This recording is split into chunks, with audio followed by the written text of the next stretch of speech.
आज के 3 बड़े समाचार। पहले सुर्खियां। किसान आंदोलन पर कैप्टन अमरिंदर सिंह के बदले सुर, बोले आंदोलन से पंजाब को हो रहा आर्थिक नुकसान, हरियाणा या दिल्ली जाएं किसान।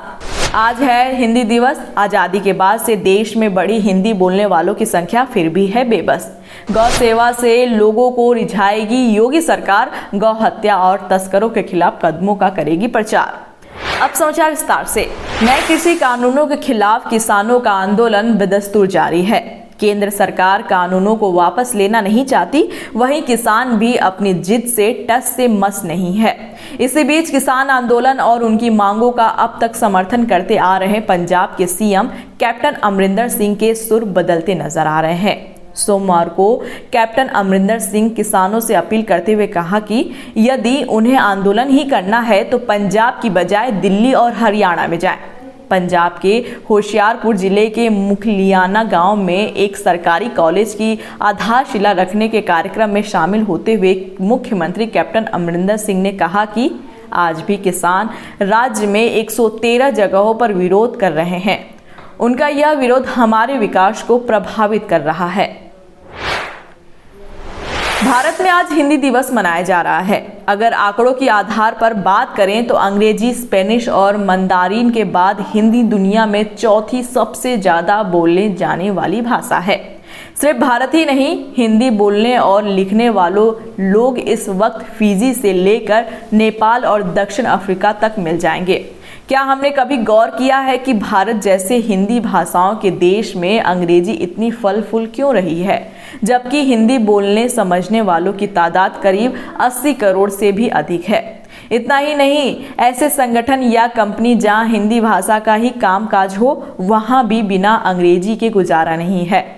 हिंदी के साथ साथ अंग्रेजी की समझ वाले लोगों का ही चयन होता है, यानी ऐसे युवा जो ग्रामीण पृष्ठभूमि से हैं और उनके पास अंग्रेजी सीखने के साधन उपलब्ध नहीं हैं, उनके लिए निजी संस्थानों में भी रोजगार पाना बहुत बड़ी चुनौती है।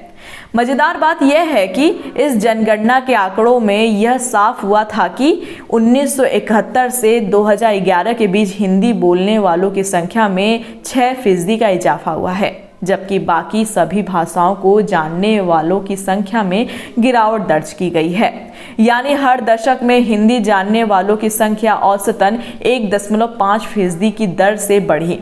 अगर पिछले एक दशक में हुई बढ़ोतरी के बाद भारत की आबादी 138 करोड़ तक पहुंचने के अनुमान को सही मान लिया जाए तो इस वक्त हिंदी बोलने वालों की संख्या तकरीबन 80 लाख तक बढ़ी होगी। यानी इतनी आबादी में करीब 54 करोड़ लोगों के हिंदी जानने की अनुमान है। उत्तर प्रदेश में चुनावी पारा धीरे धीरे चढ़ा जा रहा है। मुख्यमंत्री योगी आदित्यनाथ की सरकार गौ हत्या और तस्करी को एक मुख्य चुनावी मुद्दा बनाएगी। साथ ही राज्य को यह समझाने की कोशिश करेगी कि समाजवादी पार्टी की सरकार ने इसके संबंध में कुछ नहीं किया। खास बात यह है कि यूपी में सत्ता हासिल करने के बाद सीएम योगी आदित्यनाथ के नेतृत्व वाली राज्य सरकार ने अवैध कसाई खानों का सख्त कार्रवाई की है। 2017 के चुनाव में बीजेपी का यह बड़ा चुनावी वादा था। यूपी सरकार से मिली जानकारी के मुताबिक राज्य में योगी आदित्यनाथ की सरकार आने के बाद से 150 अवैध कसाई खाने बंद हो गए हैं और केवल 35 बुचड़ खाने ही चल रहे हैं।